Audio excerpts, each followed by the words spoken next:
नमस्कार, triple S astro में आपका स्वागत करता हूँ। मैं सिंधु मनीष। आज चैप्टर 16 की बात करते हैं। राशियों में हम लोग धीरे-धीरे चलते हुए चैप्टर 16 तक पहुँच गए और आज हम राशियों की मैत्री के बारे में बात करेंगे। किन राशियों की किनसे मैत्री होती है। बहुत छोटा-सा चैप्टर है, 2 मिनट का चैप्टर है, तो बहुत ज़्यादा वक्त नहीं लूँगा। मैं सिर्फ इनको अलग इसलिए कर रहा हूँ कि आपको समझने में आसानी होगा, नहीं तो मैं तो एक में ही सारा दे देता। लेकिन क्या है कि समझने में आसानी होगा और धीरे-धीरे जब पाठ मिलेगा ना, धीरे-धीरे चैप्टर अगर आपको मिलेंगे, तो आप उसको समझ पाएँगे बहुत बढ़िया से और हर चीज़ को इंडिविजुअल अलग करके देख लेंगे और अलग करके देख लेंगे तो ये समझने में बहुत ज़्यादा आसानी होगी। लेकिन अगर एक कंबाइंड में दे देंगे, तो वो दिमाग जो है इधर से उधर घूम जाएगा और समझ नहीं पाइएगा। तो राशियों की मित्रता किनसे है? अब हम मित्रता समझने के लिए पहले उसको अग्नि तत्व, पृथ्वी तत्व, जल तत्व और वायु तत्व में इसको डिवाइड कर लेते हैं। तो पृथ्वी तत्व की मित्रता जो है वो जल तत्व से होती है। ये दोनों मित्र हैं, ठीक है? और ये दोनों मित्र हैं, ठीक है? अग्नि तत्व और वायु तत्व ये दोनों मित्र हैं। पृथ्वी तत्व और जल तत्व मित्र हैं।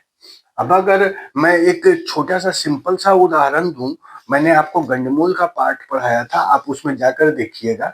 तो उसमें अगर राशियां जो हैं वो जल तत्व से अग्नि तत्व में जैसे ही प्रवेश करती है, जल तत्व से अग्नि तत्व में जैसे ही प्रवेश करती है, वो गंडमूल दोष हो जाता है, गंडमूल आ जाता है। क्योंकि जल तत्व से अग्नि तत्व में एंटर करने के लिए दोनों राशियां दुश्मन एनिमी है, तो इसका तीसरा चौथा चरण और इसका पहला दूसरा चरण जो है वो गंडमूल में आ जाता है। तो इस चीजों को समझिए कि ये दोनों एनिमी है, ये इधर के मित्र हैं और ये इधर के मित्र हैं। और अगर अग्नि तत्व और जल तत्व की बात करें, दोनों दुश्मन है। अग्नि तत्व और पृथ्वी तत्व की बात करें, दोनों दुश्मन है। वायु तत्व से जल तत्व की बात करें तो दुश्मन है और वायु तत्व से पृथ्वी तत्व की बात करें तो दुश्मन है। तो इन चीजों को समझना बहुत जरूरी है कि कौन मित्र है और कौन शत्रु है। तो मैंने जैसे एक उदाहरण यही दिया कि भाई अगर जल तत्व से एंटर आप अग्नि तत्वों में मारिए तो क्या होगा। तो हमारे क्लासिक्स में बताया गया कि आपको गंडमूल जैसा दोष उत्पन्न हो जाता है, ठीक है?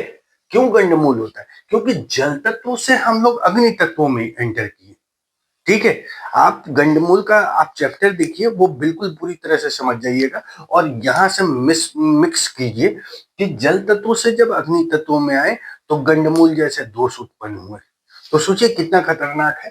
तो ये दोनों की दुश्मनी है। तो बस इस चीजों को समझिए, राशि मैत्री। अब बहुत जल्दी ही हम ग्रहों के पीछे भी भागेंगे। अभी तो फिलहाल चैप्टर 16 में है हम लोग। तो छोटा सा चैप्टर था राशि मैत्री को समझना। तो मेरे उम्मीद से आप लोग समझ गए होंगे कि कौन सा मित्र है कौन सा शत्रु है। तो देखते रहिए ट्रिपल एस एस्ट्रो।